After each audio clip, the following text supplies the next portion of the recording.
Live from the Lucas Oil Studios, it's Horsepower Hump Day. Whoa. Because every NASCAR fan needs a push of the old bumper to get them over that hump. Stop. Oh, my God. Here's Kenny, Crash, Richie, and Cole. Let's get humping, boys.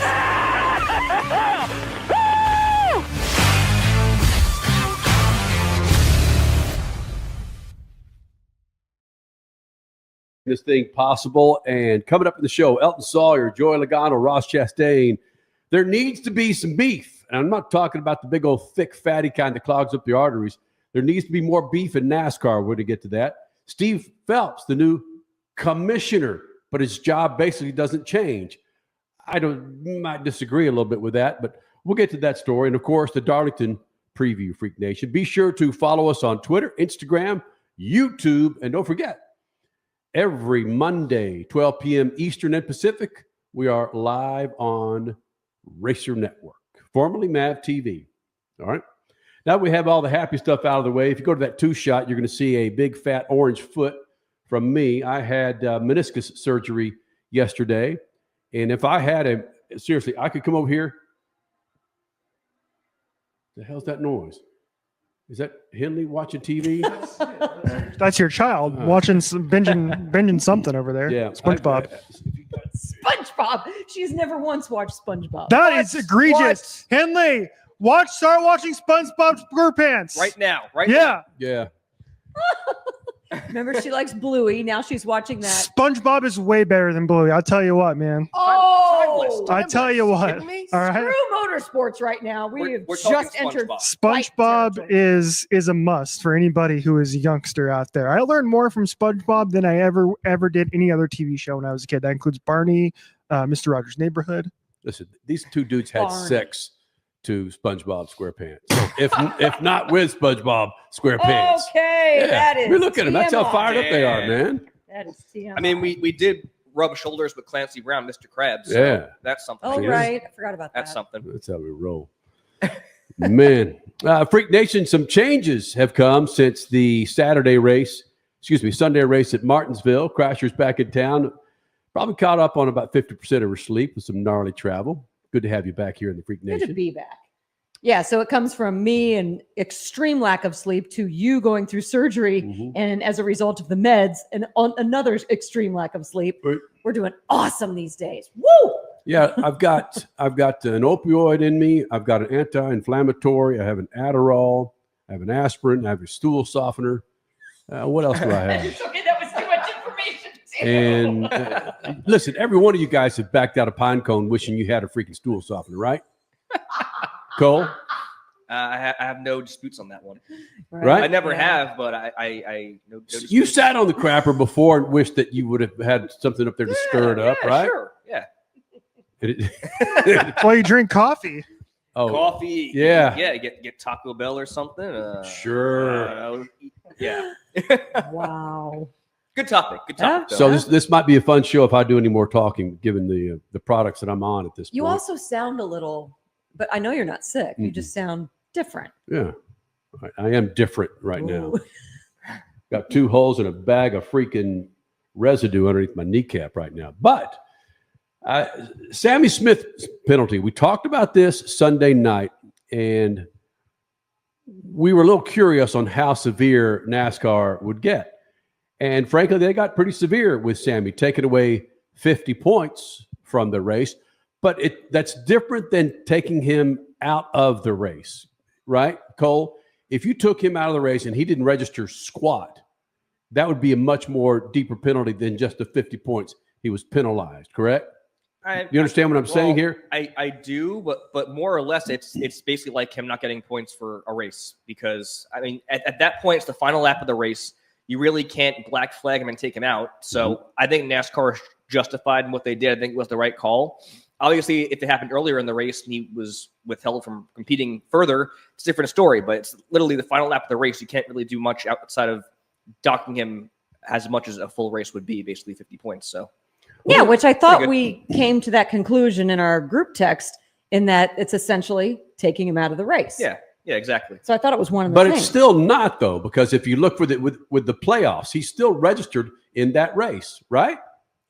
Yeah. He's still registered. And I'm not saying that this is a make or break for me, but and if it's, how do you say, half dozen, whatever the hell it is? 6 1, half dozen Yeah. another. But he's still registered as running in that race, as Yeah. opposed to being black flag, taken out of the race and scoring 0 points. Okay. Yeah, I guess. All right. Yeah.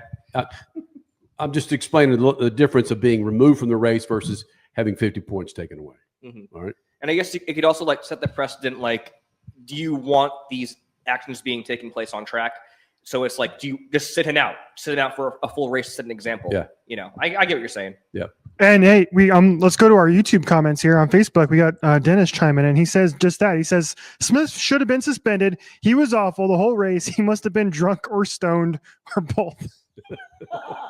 He does. How do you He really does drive feel? for Dale. Yeah, and here's Come here's on. Dale Earnhardt Jr. We can't play the Dirty Mo Media stuff on the show because Dale Earnhardt Jr. will come knocking on our door and say, "Hey, you can't do that." But Dale Jr. spent a good 25 minutes on this, and it's a really good listen. And he was like, he basically reamed him the riot act, and is what I took from it in so many ways. That's what Dale Earnhardt Jr. said. He said, "I told him, hey, everybody thinks you're a spoiled punk. Don't you agree that people probably have that perception of you? You gave them an opportunity to be right. You can't do that." Mm-hmm. And that was probably putting it nicely. I'm sure when they actually had this phone call on Sunday, it was a little bit more gnarly than what Dale Jr. said on the show. So Yeah, I heard the comment about how frustrated Dale was after leaving that stadium. And you don't hear him talk like that right. often, much at all. And you knew exactly where it was headed to and who it was for. It was Sammy Smith. And I said this on Sunday night. I watched 15 minutes of the race, and fortunately, it was the tail end of the race. And I understand hooking left and right bumpers, but this was. Don't we have a verb? This was Austin Dillon-esque. Was that a verb? This was pulling a Dylan. Yeah. Chastain's like the verb. I think that's Is that what it is? Chastaining? Chastained. It was Yeah. Smithy chastained Taylor, Tommy, Stevie Tanner, Joe Tanner. One of the Grays. One of the Grays. Yeah. I'm glad to see NASCAR hand something down. This is going to lead us into the conversation. I saw Kevin Harvick's a big fan of this. Dale Jr. about being able to flag these dudes and girls during the race because it can continue to affect the results in the race. You get so much money involved with this, whether it's MGM or other FanDuel, regardless. This is a fact. Gambling has changed sports and how sports updates their rules. How it's regulated. And that affected the book. What Sammy Smith did to Gray. True. Absolutely affected the book. NASCAR, Cole, Richie, Crasher, they're not on the NFL level right now. But imagine a regular season game between the Jets and the Patriots, and there was an egregious foul, and everybody saw it. But the refs and the refs even came together and they said, "Yep, no foul." Or the other way around, it was a foul, but it wasn't a foul. See that all too much. Yeah. Yeah, the money that drops off the table through FanDuel and BetMGM, the other sites, is crazy. So That's such a good point. It's because basically what you're describing is, what if Sammy Smith would have won that race on Saturday, and he would have been in victory, and basically just like Austin Dillon, right? Austin Dillon won that race, and they had to go back and make up a brand new rule to take away playoff eligibility from him. So that is kind of crazy, and I think you're going to hang out a great point there. And Cole, you and I were listening to Holler Talk, my favorite podcast. That's right. On the way in, and everybody on the show was explaining kind of how they went about making sure that the penalty, because it was so late in the race, they didn't want to give it out right then and there. And they were like, okay, well, we need to make sure we get this right. And that's why they decided to take so long, because it was so late in the race.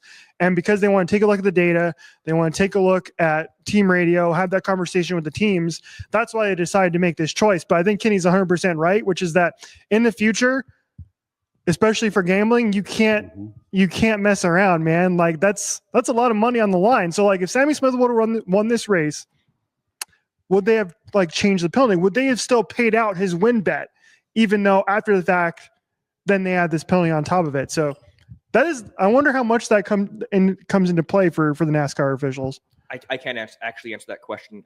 So if a driver is disqualified or the win's taken away, they still do award that race winning bet. So they will award the original winner, even if they are disqualified, and the actual winner of that race. So Ooh, a double award. I did not know that. That's cool. That's interesting. Thank you, Cole. Isn't that cool? You don't get that in stick and ball sports. No, not at all. Wow. Okay. Man, there was another freaking tributary I was going to head down. It was going to be a legitimate freaking conversation. But me being on every freaking drug this side of the freaking Safeway just stopped me from going down there. You were talking about that. I was making a good point on affecting the money. Oh, here it is. When one of these bad beats makes Steve Van Pelt's show, that's going to be the game changer. Oh, yeah. If you've seen that on ESPN, he's got some awesome segments with bad beats where there might be a 6.5 point underdog and the way the team comes back. And they don't need to get in the diatribe. But if we see a bad beat similar to what we saw Saturday night end up on ESPN, that'll put the spotlight on a series that really needs to change their shit freaking immediately. Bottom line, if this was the Cup Series, if this happened in the Cup Series, it would be a different conversation. It was. Because the same thing happened to Austin Dillon. Well, it's basically the same exact thing. And you're still rewarding Austin Dillon. He didn't make it in the playoffs, but he still was credited with the win and got money. But was fun. Okay, was betting a big reason for that determination with Austin Dillon last year? I don't think it was a big determining reason for that. I just think the sports, Closer to the mic. I don't think it was a big determining reason for that. I think the sports books just award the original winner and the official winner of the race. Based off whatever metrics or whatever ruling they have. But NASCAR allowed him to keep the win. They just stripped him of the playoffs. Do you think NASCAR was too afraid of what the books might have done before realizing that, we could have two winners? That's possible. Yeah. I mean, because it makes you think if you're awarding two different winners, that's literally two payouts, and they're pretty significant when you're betting NASCAR for race winner odds. So yeah, that could play a factor for sure. I do want to go to another comment here in our YouTube stream. Blake chiming in. He says, it's so effed up right now. NASCAR can't get out of their own way. Which is 100% true. And that's kind of goes back to something we were saying on Sunday in reaction to Denny Hamlin and Dale Earnhardt Jr. And all of these guys saying that they need to start making these calls in race. And that was my point on Sunday night. I'm still going to make the same point, which is like, I don't trust NASCAR to be the ones making those decisions because they get it wrong every single time. And so that's like the dichotomy here with the big players in NASCAR right now is like, how do they figure this out? Cause like, they're going to get shit either way. Like, I feel like they can't either way, they're gonna get this wrong. That's what NASCAR is right now. It's like every turn, like, nope, they screwed up. Austin Cindric penalty, screwed up on that one. Sammy Smith, they didn't call it in race, right? There was another incident in the Cup Series on Sunday with Eric Jones. Basically did the same thing. I think Dale Earnhardt Jr. brought this up. Maybe it was Denny Hamlin who brought this up, but he basically did the same thing that Sammy Smith did and just missed the corner and just bumped a guy out of line. No penalty there. So again, NASCAR can't get out of their own way. I 100% agree with Blake on that. So who was it in our thread that said NASCAR needs race stewards? No, that was me. Richard. Yeah, that was 100%. So that's what we need. We don't need commissioner. We need race stewards. There is a precedence. We've got Formula One and Crasher, with IndyCar series. And you talk about a series that got it wrong a lot, but a lot of times they got it right, where it was in race decisions that they would make with these drivers. Take so-and-so, bam. That block, let's put him at the back of the pack. They made in-race decisions. So it can be done. And that's, as I said Sunday night. It's also controversial. Yeah. But you're at least making a decision in the moment, and the driver is being affected because of that decision in the moment, but duly so. I would be so pissed if I was a driver that sunk in crazy money and I saw this happen to me and I had to wait until the end of the race to hear the decision on this drive from other drivers. I think that's why we're seeing a lot of these drivers come out and bitch so hard on this. It's like the way it affects the entire race of those behind this player or this driver, that it's just, can't we just get this shit solved damn near immediately? The clock starts. If you don't solve it in 25 seconds, right? No, you're 100% right because it changes the entire race. Like you have wrecked. Connor Zilic had a great race on Saturday until he got wrecked, right? And his car was a piece of junk by the end of the race, right? So you start calling those penalties early on. Well, maybe Connor Zilic goes out and wins that race because of how good he was in the first half of that race, right? I think that's the point we're getting at. And I'm going to reiterate what I said on Sunday as well, which is something that Kyle Busch talked about a couple weeks ago. And that is in relation to, how NASCAR decides who even gets to race at all, relating back to the Catherine Legg situation, Mike Wallace situation, et cetera, which is like, he doesn't want the suits making these decisions. And I agree. So this is the change I would make. And let me see if you agree with me. I don't want the NASCAR officials making these calls. Like, I don't want the white, shirts as they wear now or whatever, making those calls.